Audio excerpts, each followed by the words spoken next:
ચાલો વેદુની કંઈક મિટિંગ છે સત્સંગ દીક્ષાની યોગી સભા મંડપમાં, એટલે જાય છે. માતા પિતાઓએ ફરજિયાત આવવાનું હતું. આરે ભાઈ ફ્રી છે, ભાઈ તો કંઈ ઘરે ન રહે એટલે એ ભેગો આવી ગયો છે. અંદર જઈને બતાવીએ.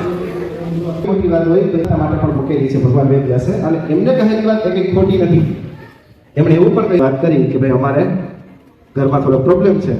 તો સ્વામીએ કીધું કે તો પ્રોબ્લેમ હોય, આવું ઘણા ટાઈમથી ચાલતું હતું, તો કે તમે છૂટાછેડા કરી વાંધો નહીં, છૂટાછેડા થઈ જાય તો પણ પ્રોબ્લેમ છે. તો કે શું પ્રોબ્લેમ છે? તો કે બાળકને કોણ રાખે?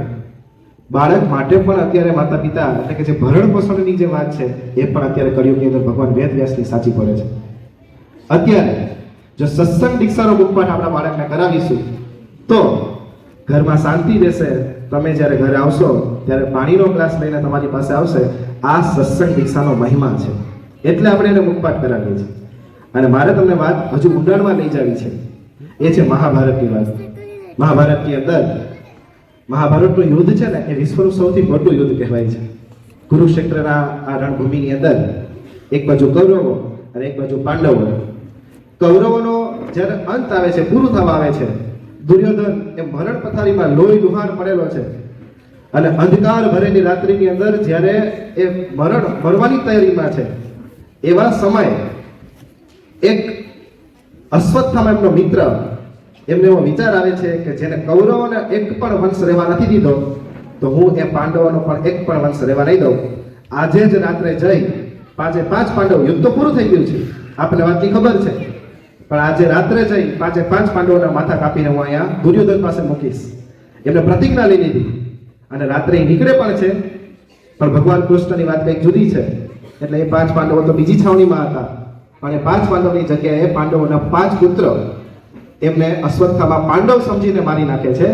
અને જ્યારે આ 5 પાંડવના પુત્રના માથા લઈને જ્યારે દુર્યોધન પાસે અશ્વત્થામા પહોંચે છે, ત્યારે અશ્વત્થામા એમ કહે છે કે જા, તારા વંશનું પણ જો કોઈ ન રહેવા દીધો, એક વંશ નથી રહેવા દીધો, તમે પાંડવોનો એક વંશ રહેવા નથી દીધો, અને મેં તારો બદલો લીધો. પણ દુર્યોધનને જ્યારે આ વાતની ખબર પડે છે ત્યારે એને કીધું કે તે તો બહુ મોટું પાપ કર્યું. તે પાંડવોને નહીં પણ તે પાંડવોના પુત્રને માર્યા. આ તો બહુ મોટું પાપ કહેવાય. દુર્યોધનને પણ દુઃખ થાય છે. ત્યારે એ અશ્વત્થામા ત્યાંથી નીકળી જાય છે, અને સવાર પડે છે. અને સવાર પડે ત્યારે ખબર પડે પાંડવોને કે આપણા 5 પુત્રોનું અહીંયા ટૂંકમાં અશ્વત્થામાએ હત્યા કરી છે, મારી નાખ્યા છે. એટલે ભીમથી રહેવાતો નથી અને ભીમ નીકળી જાય છે કે હું આજે એને મૂકીશ નહીં, આજે એને મારીને જ આવીશ. હવે ખબર છે કે અશ્વત્થામાની જે તાકાત છે એની પાસે ભીમ એકલો નહીં ટકે. એટલે કૃષ્ણ ભગવાન અર્જુનને કહે છે કે અર્જુન તું જા. અને જ્યારે અર્જુન જાય છે ત્યારે ભગવાનને થયું કે ભાઈ હું એની પાછળ જાઉં. એટલે ભગવાન અર્જુન અને કૃષ્ણ ભગવાન બંને સાથે જાય છે. બહુ દૂર જાય છે. ગંગાજીના કિનારે જ્યારે પહોંચે છે ત્યારે વેદવ્યાસનું, ભગવાન વેદવ્યાસજી જે એ જગ્યાએ હતા, એમના દર્શન કરીને નીકળવાની તૈયારી હતી. સવારનો પહોર છે. અશ્વત્થામા એ જ સમયે ત્યાં પહોંચે છે. એટલે અર્જુન અને અશ્વત્થામા વચ્ચે લડાઈ થાય છે. એ લડાઈ એટલી જબરદસ્ત હતી, અને એવામાં અશ્વત્થામાથી રહેવાનો એને છે ને બ્રહ્માસ્ત્ર છોડી દીધું. હવે બ્રહ્માસ્ત્ર એટલે અણુબોમ્બ જેને આપણે કહીએ ને, એની તાકાત પણ ઓછી પડે, એટલું ભયંકર વિનાશ સર્જી શકે એવી તાકાત બ્રહ્માસ્ત્રમાં. અંધકાર, ભયંકર, વાજગીજ, ધડભડાટી થવા માંડી. અને આ સમયે વેદવ્યાસજી કહે છે કે આ જગ્યા પર નહીં, આ બંધ કરો. અર્જુને પણ બ્રહ્માસ્ત્ર છોડી દીધું.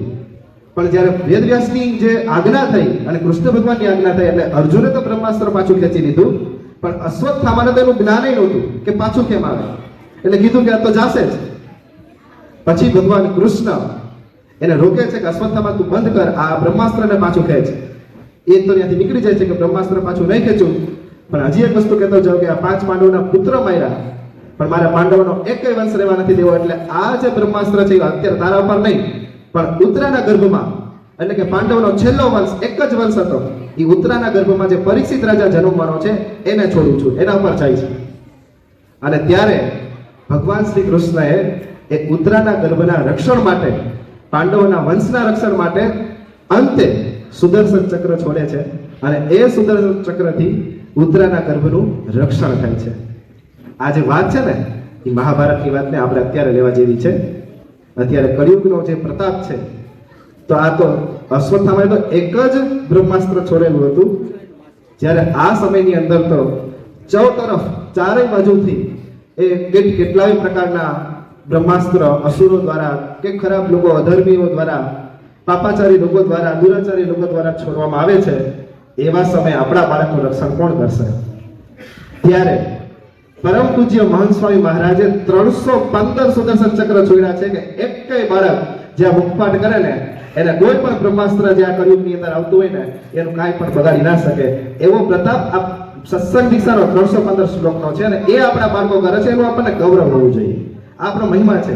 કોઈ પણ વ્યક્તિ આપણને પૂછે ને તો આપણે આ વાત કરવી જોઈએ. અને એક જ વાત, વાલીઓના મનમાં એ સતત એક પ્રશ્ન છે કે બાળક મોબાઈલ, સૌથી મોટો દુશ્મન અત્યારે મોબાઈલ થઈ ગયો છે. જો એનો સારો ઉપયોગ નથી થતો એટલે કહું છું.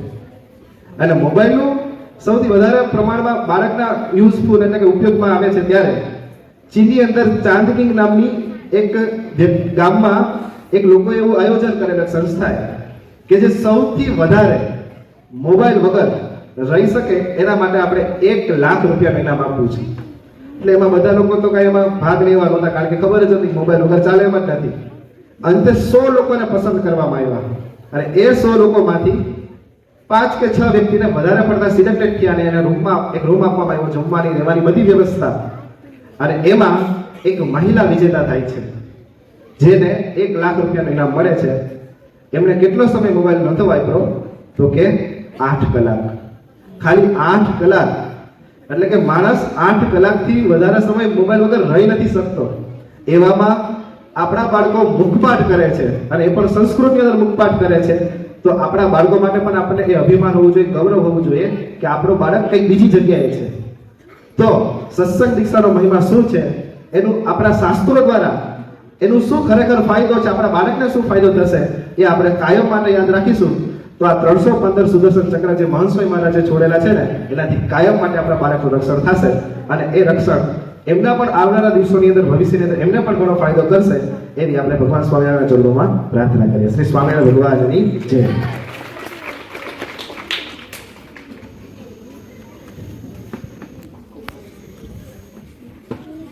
આપણને ઘણી બધે એ અઘરી લાગતી હોય છે.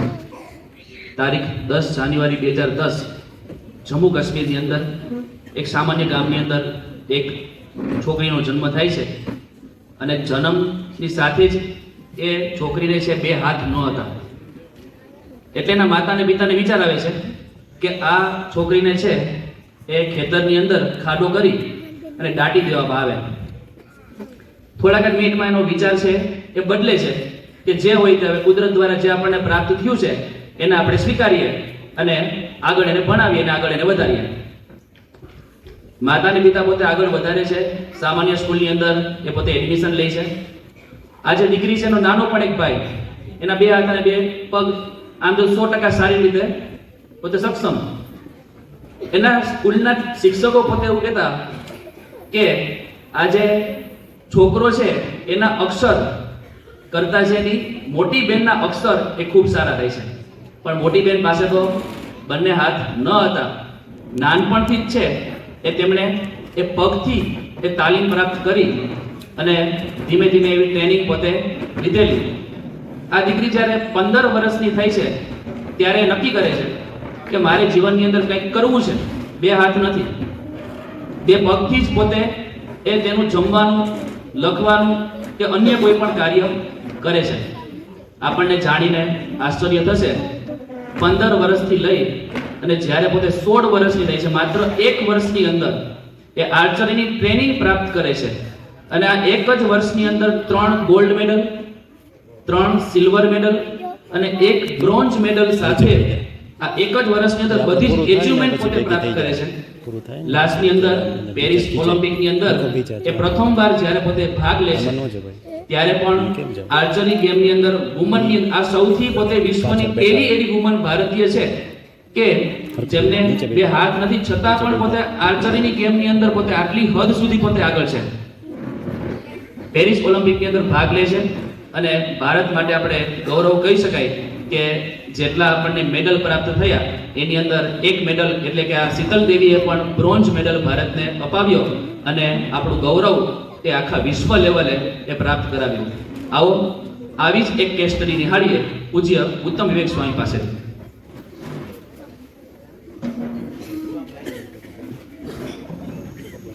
શ્રી સ્વામિનારાયણ ભગવાનની જય, અક્ષર પુરુષોત્તમ મહારાજની જય, ગુણાતીતાનંદ સ્વામી મહારાજની જય, પ્રમુખ સ્વામી મહારાજની જય, મહંત સ્વામી મહારાજની જય, સુરત અક્ષરધામ મહોત્સવની જય.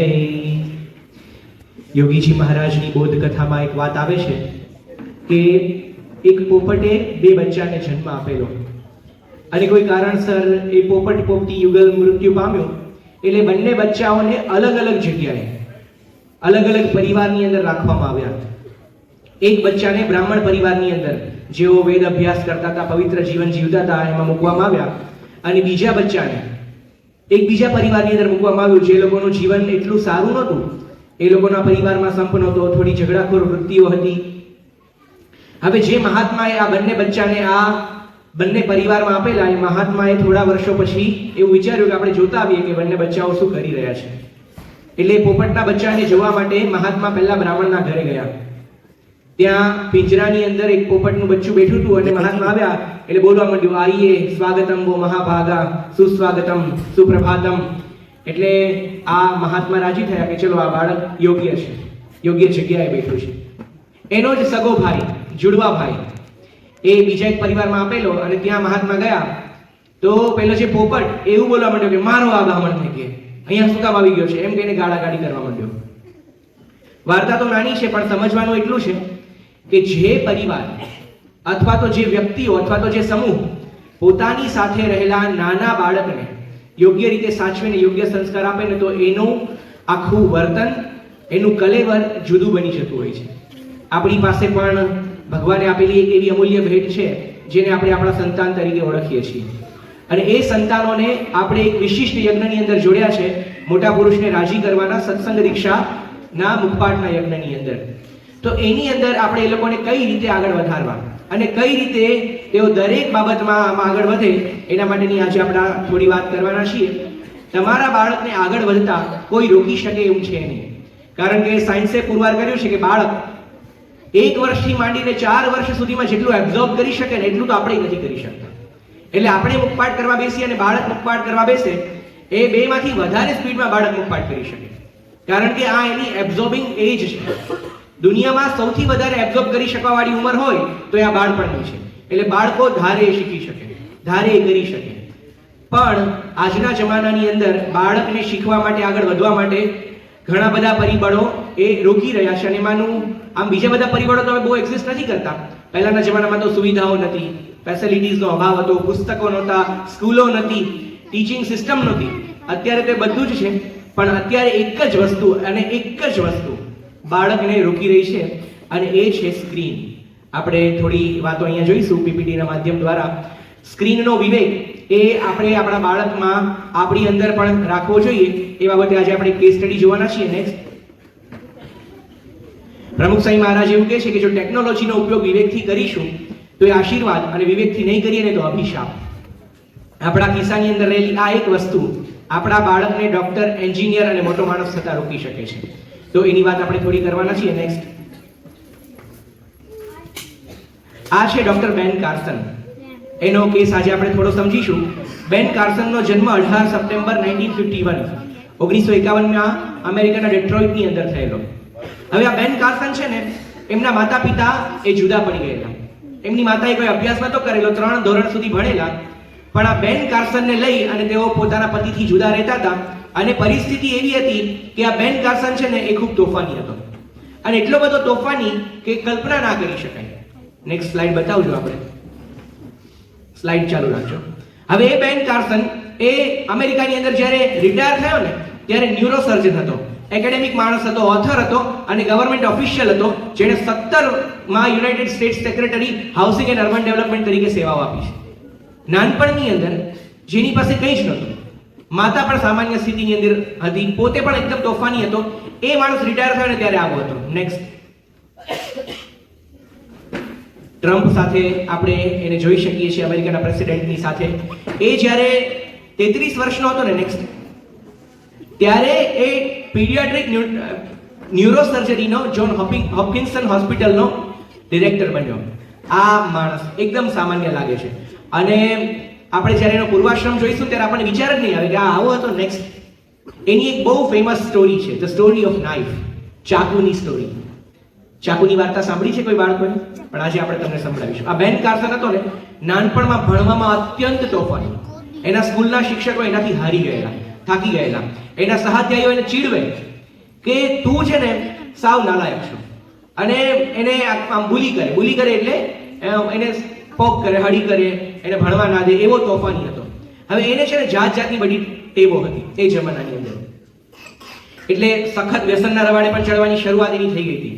અને એટલો બધો તોફાની હતો કે ખિસ્સામાં ચાકુ રાખતો હતો અને ચાકુ લઈને સ્કૂલે જાય અને શિક્ષકોને ડરાવે. હવે એના મમ્મીને આ વાતની ખબર પડી. એના મમ્મી સિંગલ મધર હતા. છોકરાનો ઉછેર કઈ રીતે કરવો એ એને સારી રીતે આવડતું હતું. એ બેનને લઈ અને એક જગ્યાએ ગયા, અને એક જગ્યાએ જઈ અને એ ઘરમાં એ પોતે અંદર ગયા. એક ડોક્ટરનું ઘર હતું, બહુ સારા, બહુ મોટા ડોક્ટર. અને આ કાર્સનની મમ્મીએ એ કાર્સનને પેલા ડોક્ટરને બતાવ્યા કે આ ડોક્ટરને તું જુએ છે? તો કે હા. એ ડોક્ટર પાસે આટલા પૈસા છે, ગાડી છે, બંગલો છે, લોકો એની રિસ્પેક્ટ કરે છે. ડોક્ટરનો બધો મહિમા કીધો અને કીધું કે ખબર છે ડોક્ટર આ કઈ રીતે કમાય છે પૈસા? આટલો મોટો માણસ કઈ રીતે બન્યો? બેન કાર્સન કે ના. તો કે આ માણસ છે ને ચાકુ વાપરીને આટલો મોટો થયો છે. તું જે ખિસ્સામાં ચાકુ રાખે છે ને અને જે ચાકુ વાપરે છે ને એ જ ચાકુ વાપરીને આ માણસે આટલા બધા પૈસા કમાયા છે, આટલો પ્રતિષ્ઠિત થયો છે. તો આને આશ્ચર્ય થયું કે એમ, હું ચાકુ વાપરું ત્યારે તો બધા મને ગાળો આપે છે, અને આ ચાકુ વાપરે તો આટલા બધા પૈસા કમાય છે કઈ રીતે? ત્યારે એની માતા કહે છે કે એને છે ને ચાકુ વાપરતા આવડે છે અને તને ચાકુ વાપરતા આવડતું નથી. એ ચાકુનો ઉપયોગ કઈ રીતે કરવો ને એ ખૂબ સારી રીતે જાણે છે. એક જ ચાકુ હોય, એનાથી જ્યારે સામાન્ય માણસ કોઈને મારે ને તો એને જેલની સજા થાય, અને ડોક્ટર એ જ ચાકુ એ જ માણસને મારે તો એને પૈસા મળે. આ વસ્તુ ઉપયોગ કરવાની જુદી રીત છે. એમ આજના જમાનાની અંદર પણ આપણે એક વસ્તુ જે આપણા બાળકને આપવાની છે એના વિશે આપણે આગળ વાત કરીશું. પણ આ બેન કાર્સન, એની માતાએ એને આ બધું સમજાવ્યું અને બેન કાર્સનને એને સારા રસ્તે ચડાવ્યો. બેન ભણવાની અંદર ધીરે ધીરે આગળ વધતો ગયો. એની ઈચ્છા હતી કે ભણવું છે. એની માતા એના માટે સારા સારા પુસ્તકો લાવવા માંડી. બેનનું મન છે ને એની અંદર ચોંટતું નહોતું, પણ છતાં પણ એની માતા એને પરાણે બળપૂર્વક, આગ્રહપૂર્વક, બળજબરીપૂર્વક પુસ્તકો વાંચવા માટે પ્રેરણા આપે. અને બેન પણ ધીરે ધીરે એની માતાના વાતાવરણની અંદર ટેવાયો. ધીરે ધીરે ભણ્યો, ભણી ગણીને ખૂબ આગળ વધ્યો. એટલો આગળ વધ્યો કે પોતે ડોક્ટર થયો, ડોક્ટર થઈને ન્યુરોસર્જન થયો. અને હમણાં આપણે એની સિદ્ધિઓની વાત જોઈ.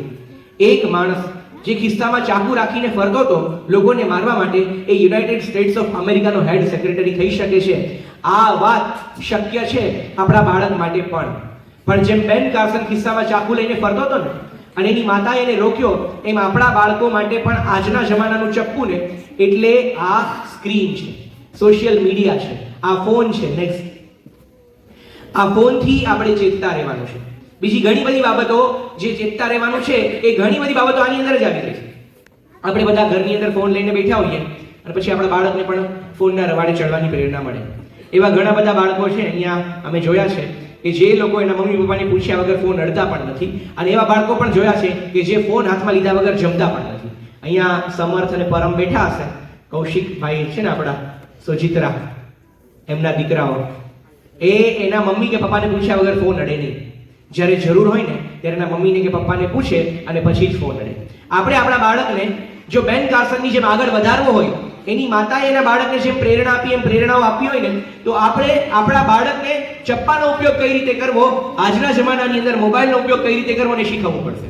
અને કઈ રીતે શીખવી શકાય તો પહેલા તો આપણે શીખવું પડશે, કારણ કે આપણે પણ આપણા જીવનનો ઘણો મોટો ટાઈમ આની અંદર વેસ્ટ કરી રહ્યા છીએ. નેક્સ્ટ, જ્યારે આપણે સોશિયલ મીડિયાની વાત કરીએ ત્યારે mobile phones, online games, social networking site, બરોબર છે, એ બધું જ આની અંદર આવી જાય. વિડીયોઝ જોવા, ઇન્સ્ટાગ્રામ, ફેસબુક, વોટ્સએપ. નેક્સ્ટ, અને આ છે ને એ આપણને ઇન્ફ્લુઅન્સ કરી રહી છે, આપણા વિચારોને ઇન્ફ્લુઅન્સ કરી રહી છે. આ સોશિયલ મીડિયાની એપ એ આપણા જીવનને કંટ્રોલ કરી રહી છે. અત્યારની પરિસ્થિતિ કેવી છે તમે જાણો છો કે સોશિયલ મીડિયાની અંદર આપણે બધા એક્ટિવ છીએ, પણ આપણે શું પહેરવું, શું ખાવું, શું પીવું, કેવી રીતે જીવવું, ક્યાં જવું, ફરવું કઈ રીતે, બધું સોશિયલ મીડિયામાંથી આપણે સીધી રીતે કાં તો આડકતરી રીતે પ્રેરણા લઈને કરીએ છીએ. અને સોશિયલ મીડિયામાં તો હવે આ લોકો કઈ રીતે કઈ હદ સુધી આવી ગયા છે એની આખી લાંબી સ્ટોરી નહીં કહીએ, પણ અત્યારની રીલ્સ, તમે બધા જે રીલ્સ જુઓ છો ને એ રીલ્સ શું કરી રહી છે. આપણે રીલ્સ પૂરી થાય મેક્સિમમ 90 સેકન્ડ રીલ્સ માટેના હોય છે, પણ જેટલી નાની રીલ્સ હોય ને લોકો વધારે જોતા હોય છે. એટલે એક રીલ પૂરી થાય ને તમારે મોબાઈલ અડવો પણ ના પડે, બીજી રીલ ઓટોમેટિકલી શરૂ થઈ જાય. રીલ્સ આપણે જોઈએ છીએ, આપણને મજા આવે છે, ઘણું બધું શીખવાનું પણ મળે છે રીલ્સમાં, એકદમ સારી સારી રીલ્સ પણ બનતી હોય છે. પણ એની મેન્ટલ ઇફેક્ટ શું થાય છે? રીલ્સ છે ને 30 સેકન્ડની હોય, 35 સેકન્ડની હોય, 40 સેકન્ડની હોય. જ્યારે રીલ્સ ચેન્જ થાય ને એટલે આપણું મગજ ટેવાય છે કે 40 સેકન્ડે નવી વસ્તુ જોઈએ છે. તમે દરેક 40 સેકન્ડે નવો વાતાવરણ, નવો માહોલ, નવી વસ્તુ, નવો વિષય, નવી જગ્યામાં ટેવાવ છો. એટલે જ્યારે આપણે કોઈ વસ્તુ પર કોન્સન્ટ્રેટ થવા જોઈએ, આપણો બાળક સત્સંગ દીક્ષાનો મુખપાઠ કરવા બેસે અને જો રીલ્સથી ટેવાયેલો હોય ને તો 40 સેકન્ડ એને કંઈક નવું જોઈશે. 40 સેકન્ડ એનો મગજ નવું માગશે કે મારે આના કરતાં કંઈક જુદું કરવું છે, આ માહોલ, આ વાતાવરણ, આ વિષય, આ સબ્જેક્ટથી જુદું જવું છે. આ લોકો આપણને આવી રીતે ટેવાવી રહ્યા છે. આ તો સોશિયલ મીડિયાના 100 બેકડ્રોપ્સમાંનો એક બેકડ્રોપ્સ આપણે અત્યારે વાત કરીએ. આવું તો ઘણું બધું છે, પણ એનાથી એ ચપ્પુથી આપણે આપણા બાળકને બચાવીને એનો યોગ્ય ઉપયોગ કઈ રીતે કરવો ને શીખવવાનો છે. નેક્સ્ટ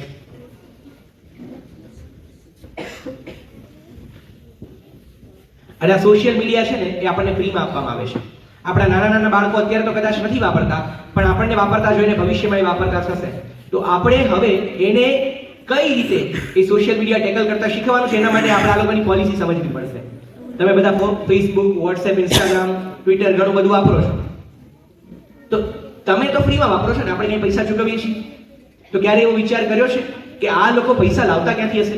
આખી દુનિયાને ફ્રી એપ્લિકેશન વાપરવા દે છે તો કમાતા કઈ રીતે હશે? કઈ રીતે પૈસા ભેગા કરતા હશે? એ લોકો કોઈ પ્રોડક્ટ વેચતા નથી, કશું જ કરતા નથી. તો એ લોકોનું પૈસા ભેગા કરવાનું સૌથી મોટું સાધન આપણે છીએ. એ લોકોની પ્રોડક્ટ આપણે છીએ, આપણી ઉપર ઇન્ફ્લુઅન્સ કરીને એ લોકો પૈસા કમાય છે. નેક્સ્ટ, એના માટે અટેન્શનની રેસ છે. ફેસબુક, ઇન્સ્ટાગ્રામ, વોટ્સએપ એ બધા તમારું ધ્યાન એની ઉપર ખેંચાય અને તમે વધુમાં વધુ એ એપ્લિકેશન્સ વાપરો ને એના માટેના પ્રયત્નો કરી રહી છે. દુનિયાના સૌથી બુદ્ધિશાળી લોકો તમને સોશિયલ મીડિયા વાપરવા માટે મજબૂર કરે એવી પરિસ્થિતિઓનું નિર્માણ કરી રહ્યા છે અને એની અંદર આ બધી જ એપ્લિકેશન આવી છે. અને આપણે આપણા બાળકને આમાંથી છોડાવવાનો છે. હવે કઈ રીતે છોડાવી શકીએ એની થોડી વાત આપણે કરીશું. નેક્સ્ટ સોશિયલ મીડિયા અને આ સોશિયલ મીડિયાના થોડા નુકસાનો પણ આપણે જોઈએ. એક તો સમય બગડે છે, આપણને કાંઈ એમાંથી પ્રાપ્ત થતું નથી. અભ્યાસ અને કારકિર્દી ઉપર પણ એની અસર થાય છે. સુવાની પેટર્નમાં ગડબડ, એકવાર મોબાઈલ હાથમાં લીધો પછી ક્યારે સુવાનું એ નક્કી રહેતું નથી. અસલી સંબંધોને સમય આપી શકતા નથી અને નકલી સંબંધો પાછળ સમય બગડે છે. ફેસબુકની અંદર જે લાઈક કરતા હોય એની જોડે વાતચીત કરવામાં ટાઈમ જાય, પણ ઘરમાં આપણા ઘરના સભ્યો બેઠા હોય એની જોડે વાત કરવામાં આપણી પાસે સમય હોતો નથી. તો આવી જે પરિસ્થિતિઓ છે, આ તો આપણે બહુ ટૂંકમાં લખ્યું છે, પણ એવી પરિસ્થિતિઓનું નિર્માણ થાય છે. નેક્સ્ટ, સાયબર ક્રાઇમ આને લઈને વધતા જાય છે. માણસની વિચારધારા અને માન્યતાઓ બદલે છે. આ માન્યતાઓ એ આપણને કઈ બાજુ ઢાળે છે? તો લોકો અત્યારે એવું સમજતા થઈ ગયા છે કે આજનો જમાનો એ ઇન્ટરનેટનો જમાનો છે, સોશિયલ યુગ છે. આજના જમાનામાં તમારે કાંઈ યાદ રાખવાની જરૂર નથી. આ સોશિયલ મીડિયા આપણને આ રવાડે ચડાવી રહ્યું છે અને એની સામે પડી અને આપણે આ બાળકો સત્સંગ દીક્ષાનો મુખપાઠ કરી રહ્યા છે. તો હવે આપણે આપણા બાળકોને આનાથી કઈ રીતે દૂર રાખવાના છે એની થોડી વાત આપણે જાણીશું. જેમ બેન કાર્સને એની માતાએ યોગ્ય ઉપયોગ ચપ્પુનો કરતા શીખવ્યું હતું ને, એમ આપણે પણ આપણા બાળકોને આ મોબાઈલ ફોનનો, આ ગેજેટનો યોગ્ય ઉપયોગ કરતા શીખવવાનો છે. અને એના માટે આપણે આપણા બાળકોને અત્યારથી જ ટ્રેન કરવાના છે. તમારો બાળક એ અગ્નિ હોય, અગ્નિ એને હાથમાં પકડવા જાય તો તમે પકડવા દેશો? કોઈ એવા મા બાપ છે કે જે માન્ય કરતા હોય કે ના, મારા બાળકને અગ્નિ પકડવા હું દઈશ? ના દઈએ. અને રડે તો પણ એને પકડવા ના દઈએ. જો બાળક અગ્નિ પકડવા જાય ને તો આપણે એને રોકીએ જ છીએ. તમે એને પકડવા દો તો પણ એ દુઃખી થશે અને જો તમે એને રોકશો તો પણ દુઃખી થશે. પણ કયું દુઃખ એના માટે સારું છે? આપણે એને રોકીએ ને એ દુઃખ એના માટે સારું છે. એટલે આજના જમાનામાં કદાચ બહારની એવી પરિસ્થિતિ, અત્યારનો માહોલ, આ યુગની અંદર આપણા બાળકને મોબાઈલ વાપરવાની, એક્સ્ટ્રા મોબાઈલ વાપરવાની ટેવ હોય ને તો એને અવશ્ય રોકવો જોઈએ. અને એ રોકતા રોકતા જો એ હેરાન થાય, એ ખીજાય, એ રડે, એ ખાવાનું છોડી દે ને તો પણ એને મોબાઈલના યુઝ ટુ કરવાની કોઈ જરૂર નથી. બેન કાર્સનની પરિસ્થિતિઓ આવી થતી હતી, છતાં પણ એની માતા એની ઉપર થોડી બળજબરી, થોડો પ્રેમ, થોડી સમજાવટ એના દ્વારા કામ લઈ અને એને કુસંગમાંથી બહાર લાવતી હતી. એને ચપ્પુ કઈ રીતે વાપરવું એ એને શીખડાવ્યું. તો આપણે પણ આપણા બાળકો ઉપર આ ટ્રાય કરવાનું છે. જો તમારો બાળક એક્સેસ ફોનનો ઉપયોગ કરતો હોય કાઢવાનો છે અને બહાર કાઢી અને એને આ પ્રવૃત્તિની અંદર જોડવાનો છે, મુખપાઠની પ્રવૃત્તિની અંદર. દુનિયાની અંદર કેટલા બધા એવા સર્વે થયા છે જેની અંદર એવું સાબિત કરવામાં આવ્યું હોય કે મગજ કઈ રીતે ચલાવવાથી સૌથી વધારે સારું વપરાય છે. કઈ એક્ટિવિટી તમે કરો જેને લઈને માઇન્ડ એ સતેજ રહે. અને લગભગ મોટા ભાગના સર્વેનો એક જ જવાબ આપ્યો છે, લર્ન બાય હાર્ટ્સ. તમે જ્યારે કોઈ પણ વસ્તુ શીખવાનો પ્રયત્ન કરો, કોઈ પણ વસ્તુનો મુખપાઠ કરો, કોઈ પણ વસ્તુ યાદ રાખો ને, ત્યારે તમારા મગજની શાર્પનેસ વધતી જાય છે. તો અત્યારે આપણા બાળકો એ કરી રહ્યા છે. અને યાદ તો ઘણું બધું રાખી શકાય છે. પિક્ચરના ગીતો એ લોકો યાદ રાખે છે, નકામા ફોન નંબરો પણ લોકો યાદ રાખતા હોય છે, નકામી વાતો પણ યાદ રાખતા હોય છે, નકામી શાયરીઓનો પણ મુખપાઠ લોકોએ કરીને રાખ્યો હોય છે. પણ આપણા બાળકો જે આ સત્સંગ દીક્ષાનો મુખપાઠ કરવા જઈ રહ્યા છે ને, એ કોઈ સામાન્ય વસ્તુ નથી, અત્યંત અસામાન્ય વસ્તુ છે. પણ એના માટે આપણે એને ડાયવર્ટ કરવાના છે. બેન કાર્સનની માતાએ જેમ બેન કાર્સનને સપોર્ટ આપ્યો, ભલે એ રડતો હતો એના કુસંગી મિત્રો સાથે જવા માટે, બરોબર છે, કુસંગની અંદર ચડવા માટે, છતાં એની માતાએ થોડીક નિર્દયતા સાથે થોડોક પ્રેમ રાખી અને સૌડા માર્ગે વાળ્યો. એમ આપણે પણ આપણા બાળકો માટે આ કાર્ય કરવાનું છે. નેક્સ્ટ તો શું કરવાનું છે એ હવે આપણે થોડું એકદમ ટૂંકમાં જોઈ લઈએ. નેક્સ્ટ, સત્સંગને આપણે યસ કરવાનો છે અને કુસંગને નો કરવાનો છે. સત્સંગ એટલે શું? તો એને સભામાં આવવા દેવાનો, એને સંતોના સમાગમમાં રાખવાનો, મંદિરે આવવા દેવાનો. એનાથી એના જીવનની અંદર આગળ વધવાની ઘણી બધી પ્રેરણાઓ મળશે. અને કુસંગ, આજના જમાનામાં કુસંગ, બધી જ પ્રકારના કુસંગ કોઈ એક જગ્યાએ આવી જતા હોય ને તો એ આ ફોન છે. એનાથી બને એટલો આપણે આપણા બાળકને દૂર રાખવાનો છે. નેક્સ્ટ, શું જોવું શું ન જોવું એ પણ પરમ પૂજ્ય મહંત સાહેબ મહારાજે શીખવ્યું છે. એ પણ આપણે આપણા બાળકને શીખવવાનું છે. સમય મર્યાદા, આપણા બાળકને જો ફોન વાપરવા દેવો પડે એવું જ હોય તો એક સમય મર્યાદા બાંધીએ અને એના ફોન વાપરવા દઈએ. બીક એને શીખવીએ કે આ ફોન છે ને એ આપણો અભ્યાસ બરબાદ કરવાનું છે, એટલે એને એ શીખવીએ. મિનિમલિસ્ટિક, જેમ બને એમ એનો ઓછો ઉપયોગ કરવાનો. હવે તમારે ઝેર પીવું પડે એવું જ હોય, એના ઝેર તો પીવું જ પડશે, ભલે થોડું તો થોડું, ટીપું તો ટીપું, તો કઈ વાટકો આખો થોડો પી જવાય છે. જે રિક્વાયરમેન્ટ હોય તો થોડું પીવું પડે તો પીવાય, એમાં ઝેર જ છે. એટલે જેમ બને એમ ઓછા પ્રમાણમાં એનો ઉપયોગ કરીએ એટલું સારું છે. સત્સંગમાં દ્રઢતા થાય, આ વાતની અંદર વિશ્વાસ લાવવાનો છે કે અહીંયા સંતો આજે વાતો કરી રહ્યા છે, પૂજ્ય અનંત ચરણ સ્વામી અને બાળ કાર્યકરો આપણા બધા માટે આટલી મહેનત કરી રહ્યા છે, તો એઓની વાત સાચી છે. એ લોકો આપણા બાળકને આગળ વધારવા માટેનો પ્રયત્ન કરી રહ્યા છે. તો એની અંદર પણ આપણે એની વાતમાં વિશ્વાસ રાખવાનો છે. ધ્યેયની સ્પષ્ટતા, આપણા મનમાં ધ્યેય હોવું જોઈએ કે મારે મારા બાળકને આગળ વધારવું છે, મારે મારા બાળકને સુખી કરવો છે. તો એ હશે ને તો તમે આ કરી શકશો. તમારી જાતને છેતરાતા નહીં. થોડોક મોબાઈલ વાપરવાની અંદર શું વાંધો આવી જવાનો છે? 2 કલાક છોકરાઓ ફોન વાપરે તો શું વાંધો છે? ફોન નહીં વાપરે તો મારો છોકરો ગોબા જેવો રહી જશે, ડફોડ જેવો રહી જશે. એમાં તો ઘણા બધા તમે પર્સપેક્ટિવથી જોઈ શકો કે ફોન વાપર્યા વગર છોકરાઓનો વિકાસ નથી થતો. પણ અમે સારંગપુરની અંદર ભણીએ છીએ, અમે 400 સંતો, લગભગ કોઈ ફોન વાપરતું નથી. એવા કેટલાય માતા પિતા છે જેના દીકરાઓને ફોન વાપરવા જ દેતા નથી, છતાં પણ એ લોકો આગળ આવે છે. ફોનથી આપણું બાળક હોશિયાર નથી થતું, માતા પિતાના પ્રયત્નોથી અને એની સમજાવટથી, અને એ શીખવે છે ને એનાથી આપણું બાળક હોશિયાર થાય છે. અને છેલ્લો સૌથી અગત્યનો ટોપિક, સત્પુરુષની અંદર પ્રીતિ. જો મોટા પુરુષ સાથેનું જોડાણ હશે ને તો એ આ બધી બાબતો સારી રીતે શીખી શકશે. તો આ બાબતોની અંદર આપણે આગળ વધીએ. અને એના માટે સૌથી અગત્યની વાત છે નેક્સ્ટ, આપણે બધાએ આ મોબાઈલનો લિમિટેડ ઉપયોગ કરતા શીખવાનું છે. જો આપણે લિમિટમાં ઉપયોગ કરશું તો આપણા બાળકને કરાવી શકીશું. આ બાળકો અત્યારે સત્સંગ દીક્ષા મુખપાઠ કરી રહ્યા છે ને, એ મુખપાઠ બાળકો નથી કરી રહ્યા પણ તમે કરી રહ્યા છો. કારણ કે એ બાળક બિચારો શું કરી શકે? અત્યારે જેટલી મહેનત એ બાળક કરી રહ્યો છે એટલી જ મહેનત તમે કરી રહ્યા છો. એટલે જેટલો મોટા પુરુષનો રાજીપો બાળક ઉપર થવાનો છે ને એટલો જ તમારી ઉપર થવાનો છે. એમાં જરાય ફેર નથી. આપણે તો બાળકોને સન્માન કરીએ, બાળકોને ચાંદલા કરીએ, બાળકોની વાહવાહી થાય, પણ એના કરતાં પણ વધારે વાહવાહી તમારી છે.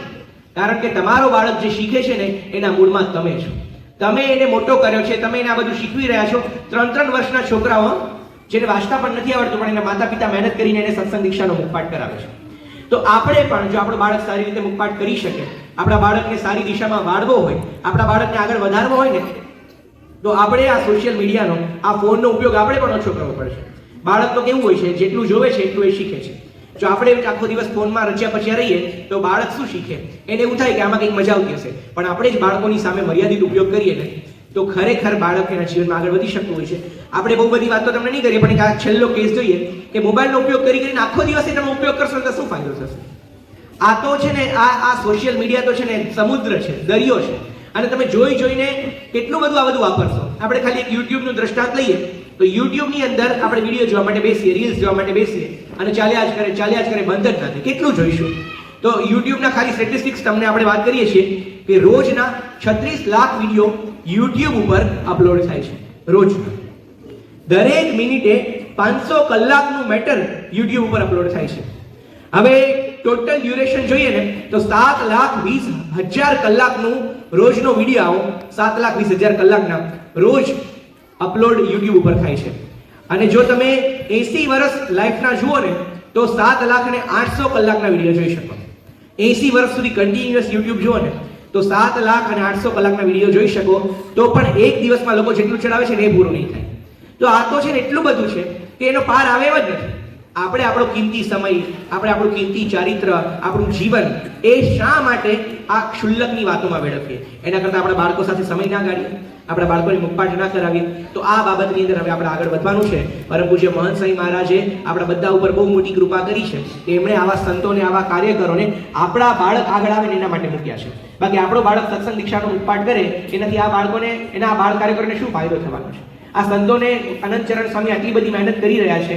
એ પોતે પણ રોજ સવારે સત્સંગ દીક્ષાનું રિવિઝન કરે છે. એમણે પોતે આખી સત્સંગ દીક્ષા મુખપાઠ કરી છે આટલી મોટી ઉંમરે. એ લોકોને શું ફાયદો થવાનો છે?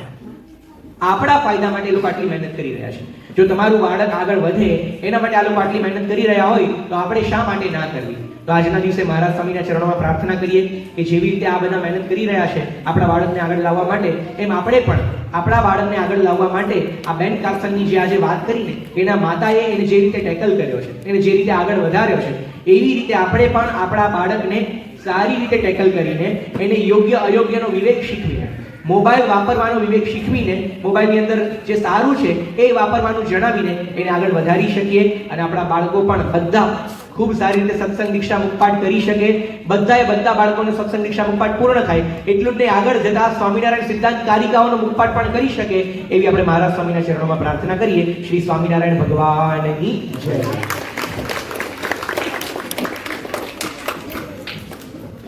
આપણે સૌ ફરી એકવાર પૂજ્ય ઉત્તમ વિવેક સ્વામીનો વિશેષ માર્ગદર્શન બદલ આપણે આભાર માનીશું.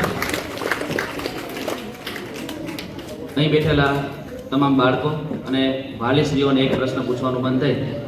ગોંડલની અંદર ગુરુહરિએ જે આપણને સંબોધન કરી અને જે પત્ર લખ્યો મિશન રાજીપો માટેનો, એની અંદર કુલ કેટલા બાળકો એમને આ સત્સંગ દીક્ષાનો સંસ્કૃતમાં મુખપાઠ કરવાનો છે એવી એમને રુચિ બતાવી? કેટલાને ખબર છે? હાથ ઊંચો કરશો. સાથે બધા બોલો છે. અને બસ આજ અમુક સમય પછી જે રજીસ્ટ્રેશન કરવાનું શરૂઆત થઈ અને હાલની તારીખ સુધીમાં લગભગ 34,090 બાળ બાલિકાઓએ રજીસ્ટ્રેશન પૂરું કરી દીધું છે. અને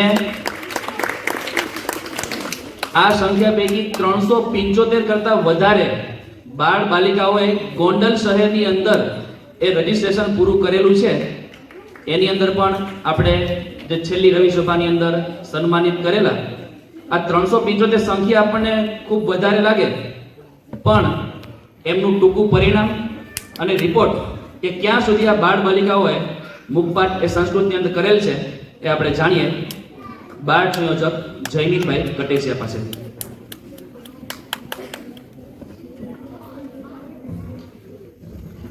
શ્રી સ્વામિનારાયણ ભગવાનની જય. મહંત સ્વામી મહારાજે મિશન રાજીપ અંતર્ગત સૌપ્રથમ તો 50,000નો સંકલ્પ કરેલો અને ત્યારબાદ મહંત સ્વામી મહારાજે 10,000નો સંકલ્પ કરેલો અને અત્યારે તો 34,090 બાળ બાલિકાનું રજીસ્ટ્રેશન ઓલરેડી થઈ ચૂક્યું છે અને ધીમે ધીમે એ પણ વધી રહ્યું છે. અત્યારે આપણે બધા જ ऑनलाइन गेम पबजी और फ्री फायर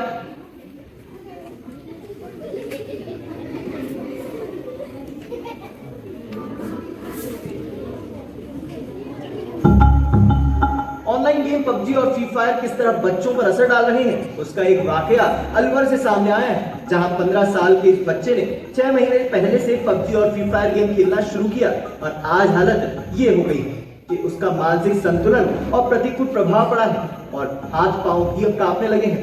परिजनों के काफी इलाज कराने के बाद जब उसको कोई फायदा नहीं हुआ तो उसे अलवर के बौद्धिक दिव्यांग आवासीय विद्यालय में भर्ती कराया गया है, जहां उसका मानसिक संतुलन सुधारने के लिए प्रयास किए जा रहे हैं. एक बच्चा है 15 साल का, वह अलवर का ही निवासी है. वो पबजी फ्री फायर गेम खेलता था. उसके कारण 4 महीना पहले बिल्कुल स्वस्थ था, 4 महीने से वो पबजी खेल रहा था, तो उसका मानसिक संतुलन बिल्कुल खत्म हो चुका है। और घर पर वो कभी काम बन जाता था, घर वालों को चकमा दे के जैसे ही नजर चुपती थी तो कभी रेवाड़ी कभी बांधू भाई, तो पुलिस छोड़ने आती थी इसको वापस। तो वो बच्चा पबजी गेम के कारण बिल्कुल अपना मानसिक संतुलन खो चुका है।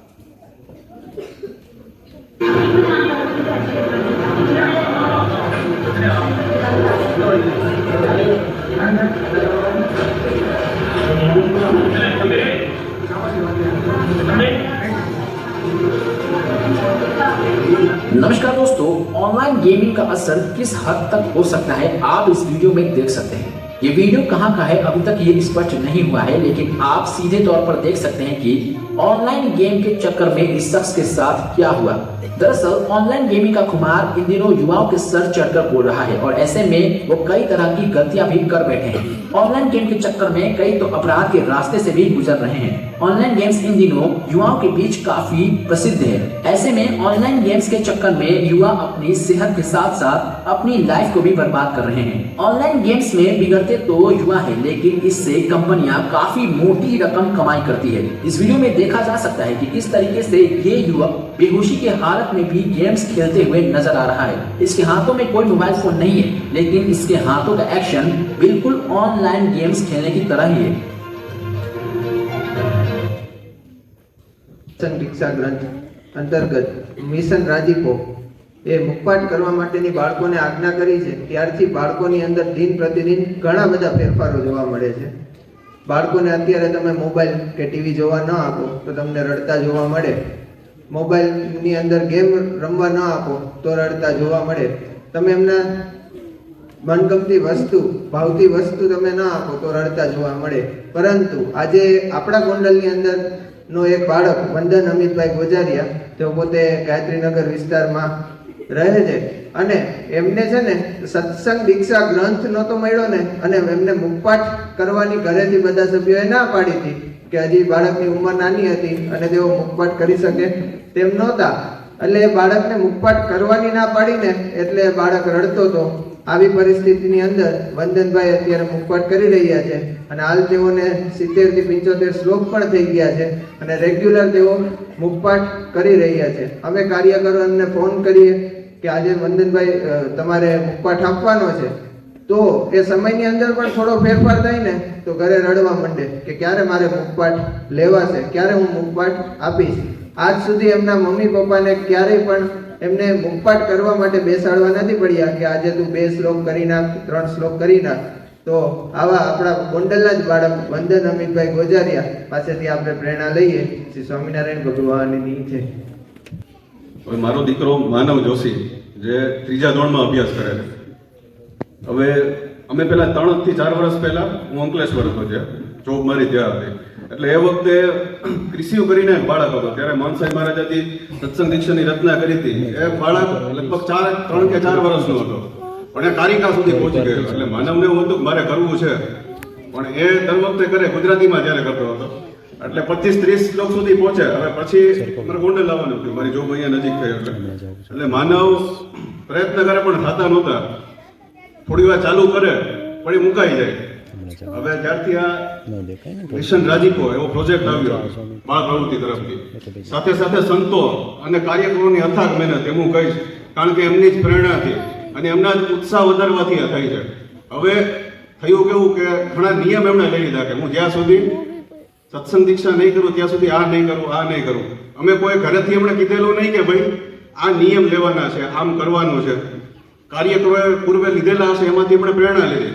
હવે પહેલાં તો દર અઠવાડિયાથી 10 દિવસે મારી ઘરે આઈસ્ક્રીમ આવે, ફેમિલી પેક આવે, એટલે એમાંથી માનવ 250 ગ્રામ આઈસ્ક્રીમ ખાય અને ખાય જ, એટલો 250 ગ્રામ આઈસ્ક્રીમ ખાય। પણ જ્યારથી સત્સંગ દીક્ષાની શરૂઆત કરી એમણે, ત્યારથી એવું નક્કી કર્યું કે જ્યાં સુધી સત્સંગ દીક્ષાનો પૂર્ણ મુખપાઠ ના થાય ત્યાં સુધી હું ક્યારેય આઈસ્ક્રીમ નહીં ખાઉં। એક એ નિયમ લીધેલો હતો, ને રાત્રે એમને સૂતી વખતે દૂધ પીવાની આદત, એટલે ગરમ દૂધ પીવે। હવે એવો પણ નિયમ લીધો કે જ્યાં સુધી હું ગરમ દૂધ ના, જ્યાં સુધી હું 2 શ્લોક ના કરું ત્યાં સુધી હું ગરમ દૂધ ના પીશ। હવે એમને દૂધ એટલું પ્રિય છે કે કદાચ 1-2 વાગે દૂધ પીવાનું ભૂલાઈ ગયું હોય ને તો ઉઠાડે કે મારે દૂધ પીવાનું બાકી છે, મને તમે પહેલા દૂધ આપો પછી હું સૂઈશ। પણ માનવે એ પણ નિયમ લીધો કે ત્યાં સુધી મારે 2 શ્લોક ના થાય ત્યાં સુધી હું દૂધ પણ ના પીશ. પ્લસ હવે આંતરિક ફેરફાર પણ એમને સાથે થયેલો છે કે મોબાઈલ પહેલા અડતો ક્યારેક કાર્ટૂન ને એવું બધું જોવે, પણ હવે સંપૂર્ણ મોબાઈલ પણ બંધ કરી દીધો અડવાનો જ્યારથી આ મિશન રાજીપો પ્રોજેક્ટમાં જોડાયો છે ત્યારથી. એ સાથે સાથે ઘણી વાર એવું હોય કે નાના બાળકો હોય એટલે એમને કેવું હોય કે મને આ નથી ભાવતું, આ નથી ભાવતું. એમણે એવો પણ નિયમ લીધેલો છે જે મારી થાળીમાં પિસ્સા છે, બટેટા કે એવું એમને ના ભાવ, થોડુંક ઊંધું હતું. બટેટા સામાન્ય રીતે બધા બાળકોને ભાવે, પણ અમને બટાટાથી એલર્જી થતી. પણ એવો નિયમ લીધો કે હવે જ્યાં સુધી સત્સંગ દીક્ષા તો નહીં, પણ હું આજીવન એ નિયમ પણ પાડીશ કે જે મારી થાળીમાં આવશે ને હું ખાઈ લઈશ, હું જમી લઈશ. સાથે સાથે અભ્યાસમાં પ્રગતિ જે ગુરુકુળમાં ભણે અભ્યાસ કરે છે એટલે અમુક વિષયોમાં 14-15 માર્ક આવે, એમની જગ્યાએ 17-18-19 એવો પણ અભ્યાસમાં પણ સુધારો થયેલો છે. એટલે સત્સંગ દીક્ષા એટલે આંતરિક તો સુધારો થાય જ છે, પણ પોતાનો સર્વાંગી વિકાસ થાય છે. અને એમના માટે ખાસ કાર્ય કરો, અને સંતો જે મહેનત કરે છે તે લાખ વંદન કરવા લાયક છે. જય સ્વામિનારાયણ. શ્રી સ્વામિનારાયણ ભગવાનની જય. અક્ષર પુરુષોત્તમ મહારાજની જય. પ્રમુખ સ્વામી મહારાજની, મહંત સ્વામી મહારાજની, સુરત અક્ષરધામ મહોત્સવની નિશાન નિશાન નિશાન. તો અહીંયા બેઠેલા તમામ બાળકોના મુખ ઉપર એક આનંદ છે મિશન રાજીપાનો. મહંત સ્વામી મહારાજને રાજી કરવા માટે નાના બાળકો જે મુખપાઠ કરી રહ્યા છે એ જોઈને ખરેખર નતમસ્તક થઈ જવાય. છેલ્લા કેટલાય દિવસોથી બાળકોના ઘેર સંપર્કમાં જવાનું થયું, અને ત્યાં બાળકોના પિતાને પણ મળવાનું થયું. તો બધાનું એક જ સૂર છે કે અમારો બાળક મુખપાઠ સારી રીતના કરી રહ્યો છે. અને ખાસ તો આનંદની વાત એ છે કે અમે જ્યાં ગયા ત્યાં તમામ વાલીઓનો આપણને સંપૂર્ણ સહકાર મળતો હોય એવું આપણને દેખાય, પણ એના મૂળમાં છે પ્રગટ ગુરુરી મહંત સ્વામી મહારાજનો સંકલ્પ. હમણાં જેમ દેવભાઈએ વાત કરી એ પ્રમાણે બાળકને મુખપાઠમાં જોડવો ને ખરેખર બહુ અઘરું છે. અમને અનુભવ છે, કારણ કે 61 આવેલું, અને એ વખતે બાળકોને ખાલી 61 શ્લોક જ મુખપાઠ કરાવવાના હતા, છતાં પણ ઘણા બધા બાળકો એમાં જોડાતા નહોતા. પણ આમાં તો સહેલી છે જે કેવળ બાપાના વચને, એના સંકલ્પે અત્યારે બાપાએ કીધું ને થઈ જશે, તો એ બધું જ એ દ્રશ્ય અત્યારે આપણને એ દેખાઈ રહ્યું છે. આપણા સૌના બહુ મોટા ભાગ્ય છે કે આપણને એવા સત્પુરુષ મળ્યા છે, અને સત્પુરુષ આપણને પડે ક્યાંક કેવું શું થશે એ બધું દેખે છે. ભૂતકાળમાં શું થયું છે, ભવિષ્યમાં શું થવાનું છે, અને વર્તમાનમાં શું થઈ રહ્યું છે એ બધું પોતે જાણે છે. અને એટલે જ આપણા બાળકો એ આ કુસંગથી દૂર રહે અને પોતે સારા ચારિત્રવાન તૈયાર થાય, સમાજની, દેશની, સત્સંગની અને કુટુંબની સારી સેવા કરે, એના માટેનો એક બહુ જ મોટો પ્રોજેક્ટ છે. અને ખાલી બાપાએ સંકલ્પ કર્યો ને આપણને કીધું ને 34,000 કરતા પણ વધારે બાલ બાલિકાઓ મુખપાઠમાં જોડાયા. આવું તો કદાચ પહેલી જ વાર હશે, કારણ કે મુખપાઠમાં જોડવા એ ખરેખર એ તો બહુ જ કપરું કાર્ય છે. હિમાલય ચડવા કરતા પણ આ બહુ મોટું અઘરું કાર્ય છે, પણ કેવળ એમના સંકલ્પે આ બધું થઈ રહ્યું છે. અને છેલ્લા ઘણા દિવસોથી આપણે જોઈએ છીએ બાળકો મુખપાઠમાં લાગી ગયા છે. ઘણા બધા બાળકો અહીંયા બેઠા છે, એ બાળકોમાંથી ઘણા બધા બાળકો એવા છે, ઘણા મોબાઈલનો ત્યાગ કર્યો છે, ઘણા ખાણીપીણીનો ત્યાગ કર્યો છે, ઘણા બાળકોએ પીઝાનો ત્યાગ કર્યો છે, ઘણા બાળકોએ ઘણું બધું મનગમતું ભોજનનો ત્યાગ કરે છે. તો એવા જે બાળકોએ જે નિયમ લીધા છે, બાળકો પોતાના સ્થાને ઊભા થશે. આપણે એના દર્શન કરીએ. વિશેષ જે નિયમો જે બાળકો લીધા, ટીવી ન જોવું, મોબાઈલ ન વાપરવું, આવા જે કઈ નિયમો લીધા છે, તો આ જે બાળકો તમારા સાથેના જ છે, તો બધા બાળકોને પણ આપણે ખાસ પ્રેમથી તાળીઓથી વધાવીએ. બસ બેસી જાઓ. હવે આપણે મિશન રાજીપો એ પૂર્ણ કરવો છે, તો કઈ રીતે પૂર્ણ થશે? તો પહેલા આપણે બાળકોને એક બે પ્રશ્ન પૂછી લઈએ. અહીંયા જે બાળકો બેઠા છે, બાળકોને એક પ્રશ્ન પૂછવાનો. અગ્નિ સળગતો હોય, અને અગ્નિ સળગતો હોય, તમને કહેવામાં આવે કે તમારે અગ્નિ પકડવા જવાનું છે, તો શું આપણે અગ્નિ પકડવા જઈશું? હા કે ના? જોરથી બોલજો.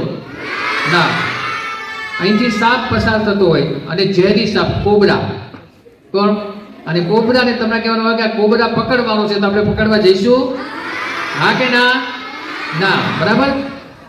આપણે પાછળ નદી છે, અને નદીમાં પૂર આવ્યું હોય, અને ઘોડા પૂર આવ્યું હોય, 10-15 ફૂટ પાણી આમ જતું હોય અને પછી તમને ત્યાં બાજુમાં કિનારે લઈ જવામાં આવે અને પછી તમને કહેવામાં આવે કે આમાં તમારે કૂદકો મારવાનો છે, તો આપણે કૂદકો મારશું? કેમ કેમ નહીં મારીએ? કેમ નહીં મારીએ? તણાઈ જવાશે, મરી જવાશે. તો એવું જ આજે જે કંઈ આપણે છેલ્લા અડધો કલાકથી આપણે જે સાંભળી રહ્યા છે અને એ છે મોબાઈલ. મોબાઈલ આપણા જીવનમાં અધપતનનું કારણ બને છે. તો એ મોબાઈલ આપણે વાપરવો જોઈએ કે ન વાપરવો જોઈએ? હા કે ના? વાપરવો જોઈએ? હા હા કેટલા કે હા કે હા જે કે મોબાઈલ વાપરવો કે હાથ ઊંચો કરે? બરાબર, કોઈ નહીં. તો ના, બરાબર, ન જ વાપરવો જોઈએ. તો એ આપણે દ્રઢતા કરશું તો મુખપાઠમાં આપણે ખૂબ ખરેખર આગળ વધી જઈશું. અને બીજું ખાસ તો અહીંયા વાલીઓ જે બેઠા છે એને પણ ખાસ નમ્ર વિનંતી કરવાની કે અમે જે ઘેર ગયા બાળકોને ખાસ કહેવાનું, આ 90% બાળકો અહીંયા જે બેઠા છે ને 90% બાળકો મોબાઈલમાં 5 મિનિટ 10 મિનિટ 15 મિનિટ કલાક 2 કલાકનો ઉપયોગ કરે છે. એવું અમે આ છેલ્લા કેટલાય દિવસોથી જઈએ છીએ એના પરથી જાણવાનું મળ્યું છે. તો ખરેખર એ મોબાઈલમાંથી હવે એને કાઢવાની જવાબદારી કોની છે? સંતોની. ધર્મદેવ કોની જવાબદારી? ધર્મદેવ કોની જવાબદારી છે? માતા પિતાની કે આપણી પોતાની? તો માતા પિતાએ પણ ખાસ જાગૃત થવાની જરૂર છે. જો તમે તમારા બાળકને દુઃખી કરવો હોય તો મોબાઈલમાં જોડજો, સુખી કરવો હોય તો એમાંથી બહાર કાઢજો અને આ સત્સંગ દીક્ષા ગ્રંથના મુખપાઠમાં જોડજો તો ખૂબ સુંદર કાર્ય થશે અને સ્વામી બાપાનો વિશેષ ને વિશેષ રાજીપો પ્રાપ્ત થશે. અમે એક ઘેર ગયા એક વિસ્તારમાં અને બાળક બેઠો હતો, એના બાજુમાં એના પિતા બેઠા હતા. આ બધેલા પ્રસંગો સત્ય હકીકતો તમને આજે હું કહું છું. એટલે બાળકને કીધું, એટલે એના પપ્પાએ અમને કીધું કે પપ્પા કે સંતોને કીધું કે આ છોકરો છે ને વધારે પડતો મોબાઈલનો ઉપયોગ કરે છે. એટલે મેં સહેજે વાત કરી બાળકની, ભાઈ આપણે બને ત્યાં સુધી મોબાઈલનો ઉપયોગ ન કરવો. ત્યારે પેલા બાળકે જે અમને કીધું ને આમ તો ન જ કહેવું જોઈએ, પણ એ બાળકે એવું કીધું, કદાચ એના વાલી બેઠા હોય તો મને ખ્યાલ નથી. એ બાળકે સીધું અમને એવું કીધું સંતોને કે સ્વામી તમે એમ કહો કે મોબાઈલ બંધ એ કરે પહેલા. સમજાય શું કીધું? મારા પપ્પાને કોઈ મોબાઈલ એ બંધ કરે પહેલા. એટલે હવે આપણે વિચારવાનું કે આપણે જો મોબાઈલ જોતા હશું, આપણે ટીવી જોતા હશું, આપણે સિનેમા જોતા હશું, આપણે બધું કરશું તો આપણા બાળકો પાસેથી ક્યારેય આપણે અપેક્ષા નહીં જ રાખી શકીએ. તો આપણે પણ એનો ત્યાગ કરવો પડશે, આપણે પણ એમાં વિવેક કેળવવો પડશે, તો જ આપણા સંતાનો એમાં જાગૃત થશે. અહીંયા આશાપુરામાં અમે ગયા હતા, એટલે બેઠા બાળક બેઠો, એના પપ્પા બેઠા, બધી વાતો થઈ. એટલે એના પપ્પાને કીધું કે ભાઈ આવી રીતે તમે મોબાઈલમાંથી થોડું દૂર રાખજો. ત્યારે એના પપ્પાએ કીધું કે અમે તો દૂર રાખવા પ્રયત્ન કરીએ જ છીએ, અમે ના પાડીએ છીએ, પણ પ્રશ્ન શું છે? તો કે પ્રશ્ન એ છે કે એના દાદા દાદી આપી દે છે. હવે આમાં ક્યાં કહેવાનું કે એના દાદા દાદીને મોબાઈલ આપી દે છે. એટલે આપણે વડીલ તરીકે, આપણે માતા પિતા તરીકે એના દાદા કે દાદી જે કાંઈ વડીલો હોય અથવા જે કાંઈ વ્યક્તિ હોય એને પણ તમારે સમજાવવા પડશે કે ભાઈ આમાંથી આપણે એને દુઃખી નથી કરવો, એને આપણે સુખી કરવો છે, એટલા માટે એનાથી આપણે દૂર રાખવો છે. અને આ રીતે જો આપણે સામૂહિક રીતે જો પ્રયત્ન કરશું તો ખરેખર આપણા ઉપર બાપા ખૂબ રાજી થશે અને બધા જ બાળકો ખરેખર ખૂબ શ્રેષ્ઠ પરિણામ પ્રાપ્ત કરવાના છે. અને મહંત સ્વામી મહારાજના સંકલ્પ પ્રમાણે આ બધા બાળકો સારામાં સારો મુખપાઠ કરી શકશે. હવે આપણે વાલી તરીકે મુખપાઠ કરવામાં આપણે શું ધ્યાન રાખવાનું છે? તો ઘણા બધા બાળકોએ મુખપાઠ 100 કર્યો છે, ઘણા 150 કરી નાખ્યો, ઘણા 200 પણ કરી નાખ્યો છે. પણ અહીંયા ઘણા બધા ખેડૂતો બેઠા છે, ખેડૂતોને ખબર પડશે. જીગર શાંતિ દો, બરાબર, ફ્રી રાખ.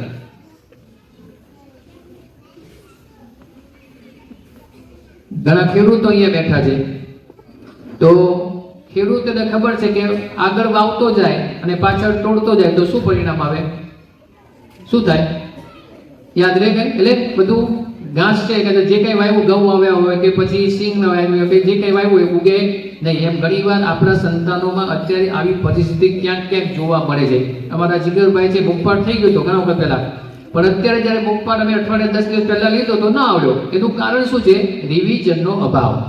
એટલે આપણા જે સંતાનો જે મુખપાઠ કર્યો છે, કોઈ 100 કર્યો છે, કોઈ 150 કર્યો છે, કોઈ 200 કર્યો છે, તો હવે આપણે વાલી તરીકે આપણી જવાબદારી એટલી રહેશે કે એ બાળકોએ જે કાંઈ મુખપાઠ કર્યો છે એ મુખપાઠ પહેલા રિવિઝન કરે, પછી નવો કરે.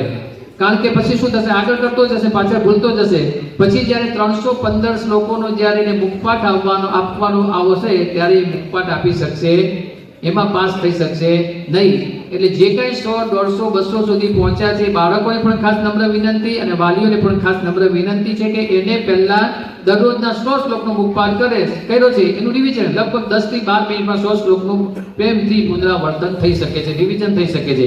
તો 2 દિવસે એકવાર રિવિઝન થઈ જાય અને સાથે સાથે નવા શ્લોક કરતા જશે તો વાંધો નહીં આવે. બીજું, હવે આપણા બાળકોને ટાઈમ ટેબલ બનાવી દેવું પડશે. કયા ટાઈમમાં એ મુખપાઠ કરી શકે. નહીં તો ઘણીવાર બાળકો પૂછે કે ભાઈ તમારે તો કે મેં સોય ટાઈમ જ નથી, અહીંથી સ્કૂલે જવાનું, નામ જવાનું, ફલાણું ટ્યુશનમાં જવાનું, આમ જવાનું, પછી પણ કેટલો રખડવામાં ટાઈમ જતો હોય, કેટલો મોબાઈલમાં ટાઈમ જતો હોય, તો એને બેસાડીને આપણે ટાઈમ ટેબલ બનાવવું પડશે. એક બાળકને પૂછું કે તારી પાસે ટાઈમ છે તો હા છે 4 કલાક છે, કેટલો એટલે ઘણાને એવું પણ છે 4 કલાકનો ટાઈમ છે પણ વેડફાઈ જાય છે રમવામાં, ફરવામાં, હરવામાં ને હુવામાં, રખડવામાં. તો એમાંથી પણ આપણે એને ટાઈમ ટેબલ બનાવીને આપશું તો દરરોજનો ઓછામાં ઓછો કલાક કે 2 કલાક જો મુખપાઠ પાછળ આપશે તો એનાથી ઘણું બધું એ મુખપાઠ આપણે છે એ પૂર્ણ કરાવી શકીશું. બીજું, આપણો આ વખતે એક સંકલ્પ એવો છે, અહીંયા બધા વાલીઓ પણ બેઠા છે કે 31/5 એટલે 31 અને 5 એટલે 315, બરાબર. 315 આપણે સત્સંગ દીક્ષા ગ્રંથના શ્લોકો કેટલા છે, બરાબર. અને 31/5 એટલે કેટલા થાય, 315 એટલે 31/5 એટલે 31/5 એટલે 2 મહિના સુધીમાં આપણા તમામ બાળકો બાલિકાઓ આ સત્સંગ દીક્ષા ગ્રંથનો પૂર્ણ મુખપાઠ કરી લે એ ટાર્ગેટ પ્રમાણે આપણે ચાલવું છે. અને ટાર્ગેટ પૂરો કરવાની જવાબદારી આપ સૌની છે ને આપ સૌ ખૂબ સારી રીતે એ પોતે કાર્ય કરી રહ્યા છો. પણ હવે વિશેષ આજના દિવસે આપણે સંકલ્પ કરીને ઊભા થઈએ કે અમે અમારા સંતાન માટે કલાક કે 2 કલાકનો સમય આપીશું. અહીંયા જે વાલીઓ બેઠા છે વાલીઓને આપણે પાસ આપ્યા હતા, કદાચ તમારા પાસે હોય તો બહાર કાઢજો. તો એમાં એક લીટી છે, કદાચ જોજો, ખોલજો, છે પાસ છે ને વાલી પાસે, તો એ તમે પાસ કાઢો અને એમાં લખેલું કે તમે તમારા સંતાન માટે કેટલા સમય ફાળવશો. તો હવે તમારે એમાં લખવાનું છે કે કલાક સમય આપશો કે 2 કલાક સમય આપશો, એ તમે લખી નાખો. અત્યારે તમારા બાળકના મુખપાઠ માટે તમે કેટલો સમય આપશો એ આપણે પાસમાં ખાસ લખવાનું છે. એ આપણે બધાને કીધું તો લેતા આવવાનું, ન લઈ આવે તો યાદ રાખજો. તો આ જો સમય આપીશું તો જ કામ થશે. કારણ કે આ છે નેવાના પાણી મોભે ચડાવવા જેવું છે. આમ સહેલું નથી પણ જો ધારે તો સહેલું પણ છે. એટલે આ કાર્ય ખાસ સહેલામાં સહેલું થઈ જશે જો આપણે સમય આપીશું તો આ રીતે આપણે બધા ખાસ ખૂબ સારી રીતના તૈયારી કરીએ. એ જ રીતે સાથે અહીંયા બેઠેલા તમામ બાળકોને પણ ખૂબ અભિનંદન આપીએ છીએ. સાથે ફરીથી અહીંયા જે બાળકો બેઠા છે અને જે વાલીઓ બેઠા છે એ વાલીઓનો પણ અત્યારે પૂર્ણ સહકાર છે. તો તમામ બાળકોને ખાસ આપણે વિનંતી કરીએ તમારા માતા પિતાને આપણે 3 તાળીનું સન્માન આપવું છે. કેટલા તાળીનું? 3. વાહ વાહ. અક્ષર પુરુષોત્તમ. તો આ રીતે આપણે સમય આપીએ, બાળકને સમજીએ, બાળકને મોબાઈલથી દૂર કરીએ અને આયોજન સાથે રિવિઝન ખાસ અવશ્ય કરાવતા રહીએ અને નવા શ્લોકો દરરોજ 2 કે 4 કે 5 કરતા રહેશે તો ખૂબ સારી રીતના આગળ વધી શકશે. અને આગામી આયોજનમાં આવતા મહિનામાં જ્યારે આપણે ભેગા થઈ ત્યારે લગભગ માર્ચ અને એપ્રિલ એ 2 ની વચ્ચે આપણે કદાચ એક મીટિંગ થશે અને એ મીટિંગમાં શું કરવાનું છે એની વાતો એ આપણે પછી કરીશું. તો આજના દિવસે ભગવાનને પ્રાર્થના કરીએ કે સ્વામી બાપાના સંકલ્પમાં આપણા બાળકો જોડાયા છે. કુલદીપભાઈ પેલી એક સ્લાઇડ ઘનશ્યામભાઈ, કુલદીપ